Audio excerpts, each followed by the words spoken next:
Welcome to Traffic Jam. My name is Leroy, and I'm gonna get right to it. WrestleMania 41 Day One was average, average, and when I mean average, it was a C plus Day One for me. And I'm gonna do a breakdown right now. Now, I already discussed the Gunther versus Jey Uso for the WWE Heavyweight Championship. I think that was one of the bogus finishes I ever seen in a WrestleMania match. I mean, to get choked out on Gunther's move by Jey Uso and and tapped out under 10 seconds is just bogus to me.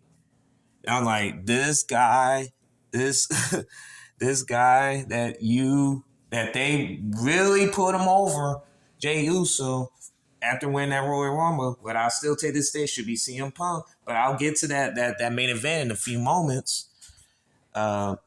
He won by a submission and Gunther tapped out in under 10 seconds. I'm like, that was the finish? Really?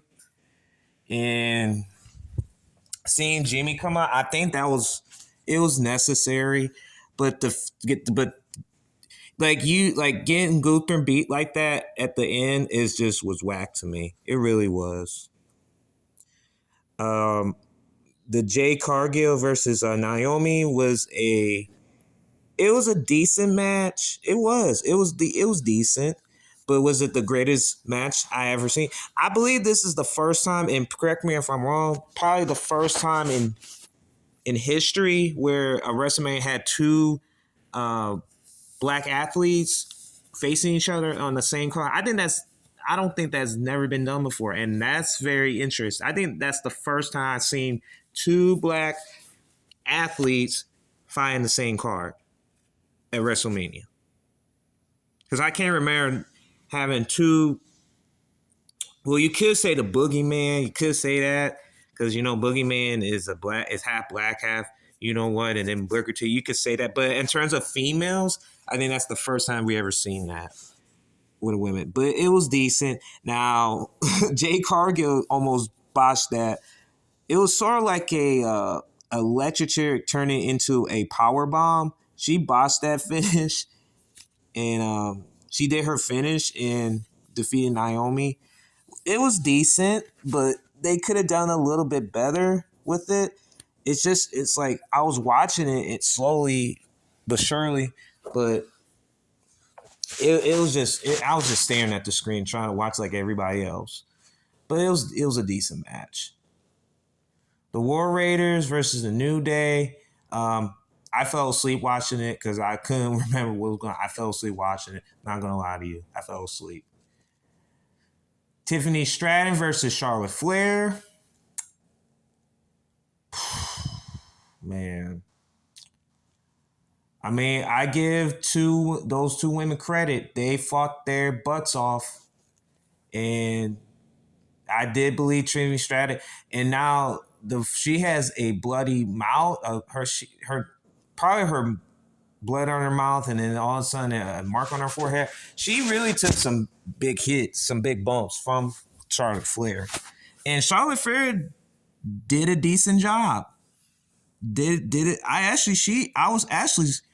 Was happy for Charlotte Flair that I didn't think she would put Tiffany Stratton over, but she did, and people were happy about it. And Tiffany Stratton, it was a brutal match. It really was, but the interest is just so overdone, man. Like, so overdone. Like they like WWE is doing too much with these interests now. They're doing some like extra activities with these interests now. It's just too much for me, man. But yeah, Tiffany Stratton won. Charlotte Flair, I'm not sure where she's gonna go moving forward. Hopefully she can have enough feud with somebody. That's important.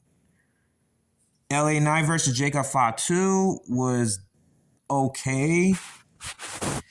Now, LA Knight is a profession in he's a worker. He is a great worker. He really is. Jay Fatu is a worker as well. Two of them put a decent was an okay match. The things that Jacob Fatu, excuse me, the things he does in the ring, man, are so unprecedented at his size. The way he does things is just unprecedented, and the way he sell to LA Knight's moves is just unprecedented. Like at his size, I never seen that. I think him and Braun Breaker are probably like the two most athletic big guys in the company, and it's not even close. And so, Jacob Fatu did two moonsaults, and he won the U.S. Championship. It was okay, but it wasn't necessary to do two of them. But it only need one finish. But yeah, he won. El Melcando versus Ray Phoenix. I fell asleep on that match. I'm not gonna lie, I did fall asleep on it. So, yeah, I fell asleep. Like literally did. Now let me get to the main event right now. I predicted this match with CM Punk versus Roman Reigns versus Seth Rollins. I knew Seth Rollins was going to win that match, and I knew that probably was going to take Seth Rollins' side. That was so pretty. Well, the main event and how it was constructed and how it was like tell it was pretty telegraphic to me. It really was. I knew that Paul Heyman was going to portray CM Punk, and I knew that he was going to portray Roman Reigns. And you know who was left over? Seth freaking Rollins, bro. Seth freaking Rollins was the guy that was the last man standing. And hit that chair in the back with Roman Reigns. He did not once, but twice in the back.